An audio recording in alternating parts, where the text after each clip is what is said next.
Hey everyone, welcome back to my channel. In this video, I will show you how to fix the issue of the Todosdays app not showing on iPhone. First, open your settings. Make sure you are connected to a strong internet connection. Then go back and scroll down to tap on General. Scroll down again and check if any VPN is connected. If so, disconnect it. After that, go back and set your date and time to set automatically and tap on screen time. Then go to content and privacy restrictions and turn it off. Once done, return to your home screen.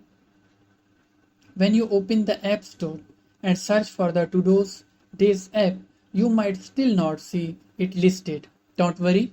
Now open Safari and search for Todosdays app.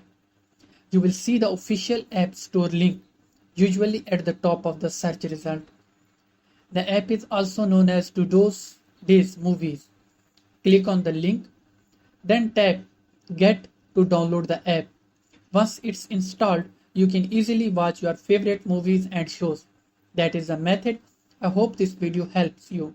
If it does, please like and subscribe to our channel for more informative videos.